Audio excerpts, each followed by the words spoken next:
Hello and welcome to Sports News Africa, the home of Africa's sporting conversation. Let's take a look at some of the stories making the headlines across the continent. Al Ahly sacked their manager after bowing out of the Champions League. Floyd Mayweather revels in becoming the undisputed welterweight champion. And Burkina Faso's Alexis Caboret retains his super bantamweight title.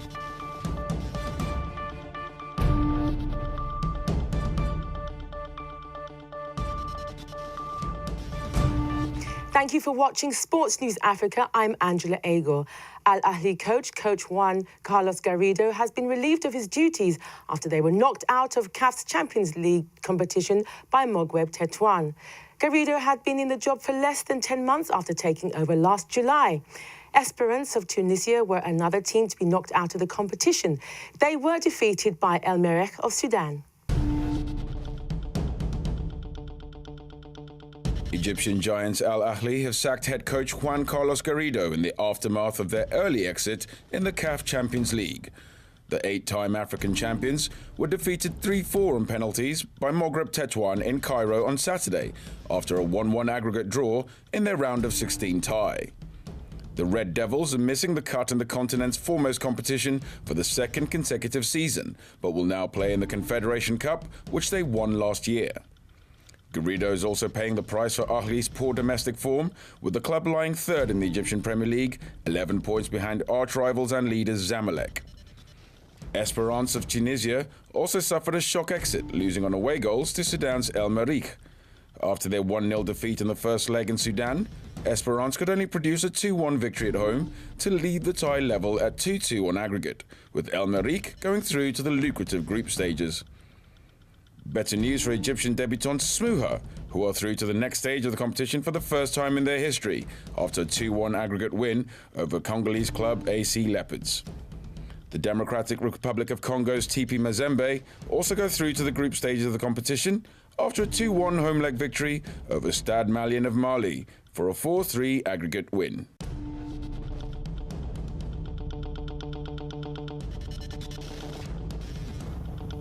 Let's take a look at all the results from this weekend's Champions League fixtures, starting with the North Africa derby between Tunisia's Entente Sétif and Morocco's Raja Casablanca.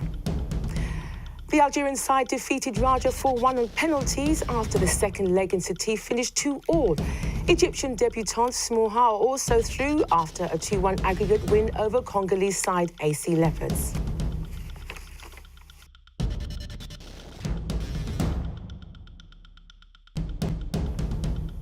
Four-time champions TP Mazembe from the DRC beat Stade Malien 4-3 on aggregate to book their place. Mazembe's compatriots Sanga Belende are out after losing to Sudan's Al Hilal 2-0 on aggregate. And here are the final 8 clubs that are through to the group stages. They will go on to play in 2 groups, with the top 2 from each progressing into the semi-finals. The draws for the 2 groups will be carried out by the Confederation of African Football at 11 a.m. local time in Cairo on Tuesday. 16 teams have also been in action in the Confederation Cup, with the end of the fairy tale run by Swaziland's Royal Leopards over for another season. They have done well to get this far. Let's take a look at those results. Etoile are through to the playoffs with a win over the Tanzanians' Young Africans. Kermit Erasmus scored a hat-trick as South Africans' Orlando Pirates brushed aside Gabonese Munana 5-2 on aggregate. Ghanaians Heart of Oak and Ivorians ASEC Mimosas will remain in the competition after betting Joliba and Ons Créateurs from Mali. It's the end of the road for the surprise package of the tournament, the Royal Leopards. The team made up of policemen from Swaziland lost 4-1 on aggregate to Congolese side AS Vita. Floyd Mayweather Jr. has hit back at his critics in the post-bout news conference at the MGM Grand in Las Vegas, challenging the massed ranks of journalists to write something good about him. Mayweather fainted and danced his way to a unanimous win over Manny Pacquiao on Sunday morning to unify the WBO, WBA and WBC belts. I knew I had him from round one. From round one. I came out there, I filled him out. I want to see his certain moves, you know. I want to see his jab, because if he uses jab, I'm gonna counter over his jab.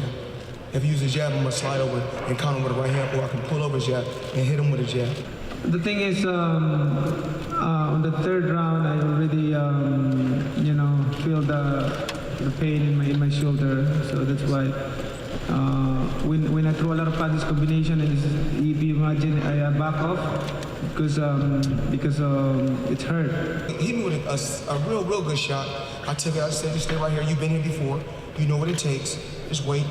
He's gonna shoot his low, make him miss, and then what I do is go down to his body, slow him up, and when I slow him up with the body shot, look down body, feint him, touch it with the jab." Athletes always fight hurt. We felt that the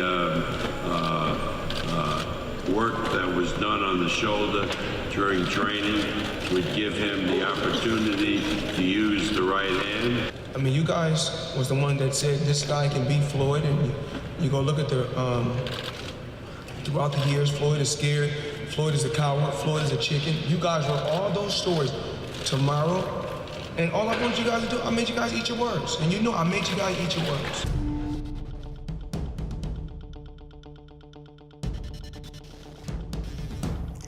Welcome back to Sports News Africa. Staying with boxing, Alexis Kabore has successfully retained his World Boxing Council International Super Bantamweight title after beating Fatiu Fassinu at the Palais de Sports in Ouagadougou. It was a closely contested fight, but the judges were unanimous in their decision, with all three ruling in favour of Kabore.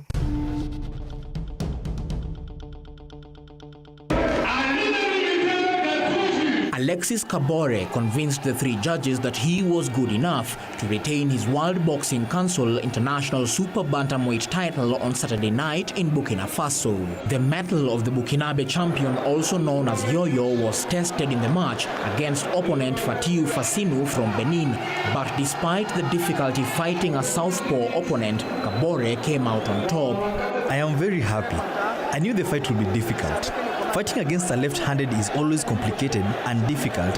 One should always be very careful. My opponent is also big in size. The WBC will decide what comes next. The interesting thing is that my classification will go higher with this victory. After 12 rounds, the hard-fought battle ended with Kabore earning 349 points against 325 points for Fassinu.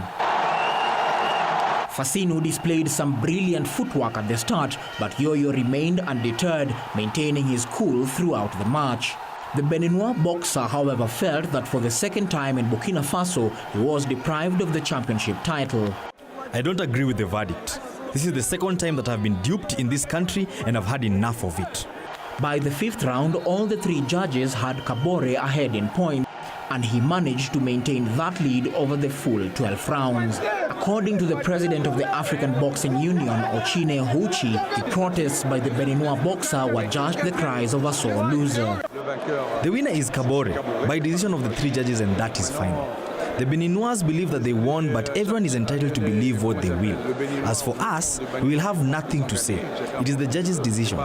They are contesting the fact that one of the judges gave a higher score, but that does not change the result. Alexis Kabore Yo-Yo, 54 kgs, has featured in 26 fights in his career, recording 25 wins, including 6 knockouts, and 1 defeat since his boxing debut in 2004. The win will see the Super Bantamweight champion, ranked 15th in the world, move up a class and improve in ranking.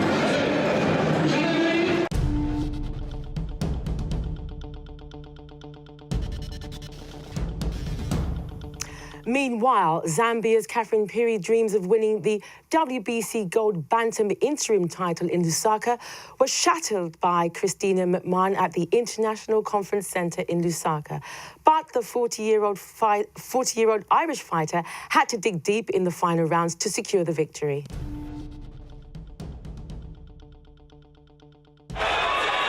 Boxing fans in Africa were treated to a boxing bonanza at the weekend, but Zambians were forced to endure a nail-biter that ended in heartbreak for the local girl.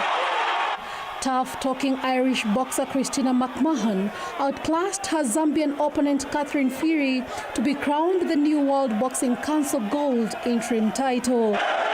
The boxers traded punches and blows for 10 rounds in the tension-filled arena in an effort to secure the unclaimed title. I think that everything has its time, and I always said I'd repeat history. When I decided to do professional boxing, I said if I'm going to do it, I'm going to win a world title, and that's what I was hoping to do. But I have to say, I had to fight to the last bell. The Monaghan native had to endure a fine start by Fury, but McMahon got stronger as the fight progressed. At the end, the 40-year-old proved that experience would eventually carry the day, winning the match by just 2 points. Fury was composed despite losing on her home turf and will be back for more. No, it's normal losing at home. I don't feel discouraged. I know I still have a chance to fight for the BBC gold. Boxing fans in Zambia, having predicted a win by Fury, were disappointed at the result. I think it was a good fight. Of course, I'm disappointed at Zambia, and I expected Katherine to win, but I think she was fighting a great boxer. Looking at her age, I think she's got a lot of experience. Christina McMahon also extended her unbeaten record to 7 wins.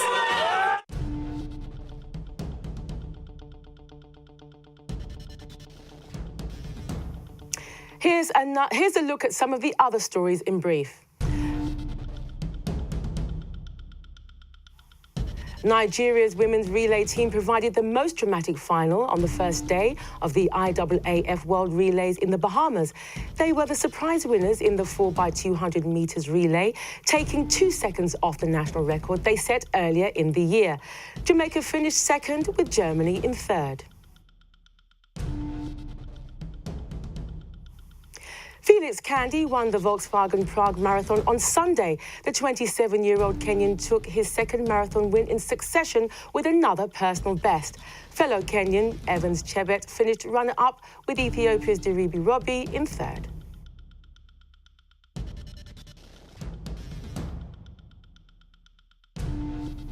South Africa's Vaughan Groenewold claimed his first title on the Sunshine Tour since 2006, when he won the Zambia Sugar Open at the Lusaka Golf Club.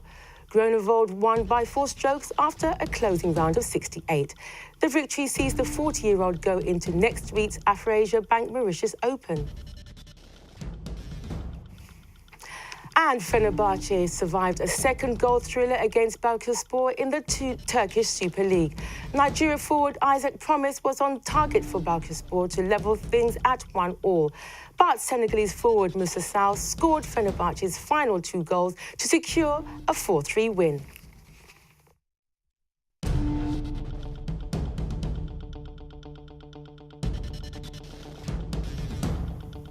Here's a look at the results from the Premier League. Leicester City continued their miraculous late-season resurgence with a convincing home win over struggling Newcastle. Relegation-threatened Aston Villa beat Everton at home, while Steven Gerrard grabbed a late winner for Liverpool against 10-man Queen's Park Rangers to keep alive their slim hopes of Champions League qualification. Manchester United suffered a 3rd consecutive defeat, while West Brom moved a step closer to safety. On Sunday, Chelsea got 3 points, the 3 points they needed to secure the title, and at White Hart Lane, Sergio Aguero effectively secured Manchester City's top 4 finish while denting Tottenham's European ambitions. So Chelsea are crowned champions, but second place is still up for grabs. Arsenal still have 2 games in hand, including their away match on Monday against Hull. Liverpool has closed the gap on 4th-placed Manchester United. Leicester has now won 4 of their last 5 games to climb away from the relegation zone. But Sunderland can still drag Leicester City back into the drop zone if they can win their game in hand. Queen's Park Rangers and Burnley's hope of staying in the top tier are looking bleak. Here's a roundup of the results from Sunday. There were no surprises as Western Conference second-round play got underway in Oakland, where the top-seeded Warriors routed the Memphis Grizzlies 101-86 in Game 1 of their series. Monday's games see the Houston Rockets play the Los Angeles Clippers, while the Cleveland Cavaliers take on the Chicago Bulls. And that's the end of Sports News Africa for today. Join us again tomorrow when we will bring you all the latest from Africa and around the world. Bye for now.